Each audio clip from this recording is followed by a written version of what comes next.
Welcome to D2G health. இன்றைக்கி நம்ம வீடியோவில் என்ன பார்க்க போகிறோம்னா, இரவு உணவை தவிர்க்கிறதுனால ஏற்படுற பக்க விளைவுகளை தான் பார்க்க போகிறோம்.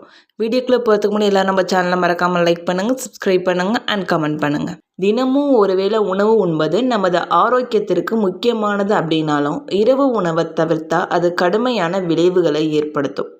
வாழ்க்கையில் நம் எவ்வளவு பிஸியாக இருந்தாலும் காலை, மதியம், இரவு உணவை சாப்பிட மறக்க மாட்டோம். இது உடலோட ஊட்டச்சத்துக்கும் நமது ஒட்டுமொத்த வளர்ச்சிக்கும் மிகவும் முக்கியமானது. இரவு உணவு உண்ணாமல் பலர் தூங்க சென்றாலும் இதற்கு பின்னால் பல காரணங்கள் இருக்குது. உழைக்கும் மக்கள் சிலர் இரவில் அலுவலகம் முடிஞ்சு வந்தோட அந்த டயர்னால் தூங்கிடுவாங்க. அதே நேரத்தில் இரவில் சாப்பிடாமல் இருந்தால் உடல் எடை குறையும் அப்படின்னு பலர் நினைக்கிறாங்க. ஆனால் இதை செய்யும்போது அவங்க ஏதோ ஒரு வகையில் தங்களை தாங்களே காயப்படுத்திக்கிறாங்க.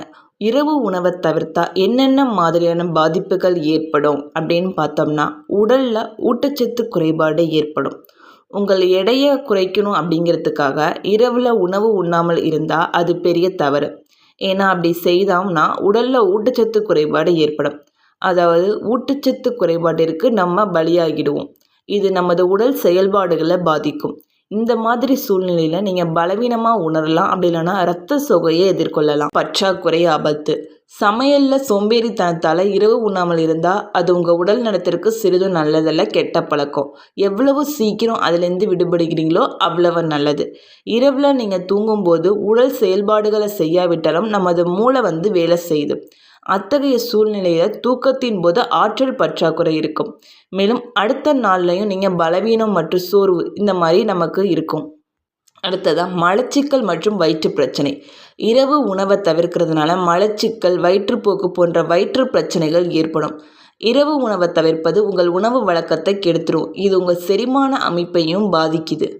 அடுத்ததாக தூக்க சுழற்சியை பாதிக்குது. இரவு நேரத்தில் வெறும் வயிற்றில் தூங்குறதுனால உங்கள் தூக்க சுழற்சியும் பாதிக்கப்படும். இதனால் இரவில் தூக்கம் வராமல் அது உங்களோட உடலோட நோய் எதிர்ப்பு சக்தி, வளர்ச்சிதை மாற்றத்தையும் பாதிக்குது. இதனால் எப்போதும் எரிச்சலான மனநிலையிலேயே இருப்போம்.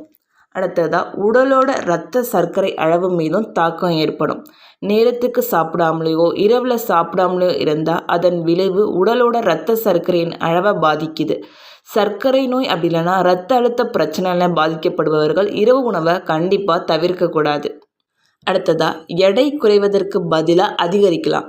ஒரு நாளை நம்ம உட்கொள்ளும் உணவும் அதை உட்கொள்ளும் நேரமும் மிகவும் முக்கியமானது. காலை உணவு கனமாகவும், மதிய உணவை சிறிது இலகுவாகவும், இரவு உணவு மிகவும் இலகுவாகவும் இருக்கணும். ஆனால் இரவு உணவை தவிர்க்கணும் அப்படின்னு அர்த்தம் கொள்ளக்கூடாது. இதுக்கு நீங்கள் நீண்ட நேரம் பசியோடு இருந்து இரவு உணவை தவிர்த்தா அது எடையை அதிகரிக்க வழிவகுக்கும். அடுத்ததாக பலவீனத்தை தொடங்குது. நீங்கள் உங்கள் உணவை உட்கொள்ளாமல் இருந்தால் அத்தியாவசிய ஊட்டச்சத்துக்களை உடலை சென்றடையாது. இதனால் உங்கள் உடல் பலவீனமடைந்து பலவீனத்தால் எளிதில் சோர்வும் நமக்கு உடலில் தாக்கும். முடிந்த அளவு இரவு உணவை தவிர்க்காமல் சீக்கிரமே எல்லாரும் சாப்பிட்ற மாதிரி பாருங்கள். அதே மாதிரி நல்லா ஹெவியான ஃபுட்லாம் எடுக்காமல் லைட் ஃபுட்டாக எடுத்து சீக்கிரமே நம்ம சாப்பிட்டோம்னா நம்ம உணவை இரவில் தவிர்க்கணுங்கிற அவசியமே ஏற்படாது. இந்த வீடியோ உங்களுக்கு பிடிச்சிருந்தா நம்ம சேனலை மறக்காமல் சப்ஸ்கிரைப் பண்ணுங்கள். தேங்க்ஸ் ஃபார் வாட்சிங்.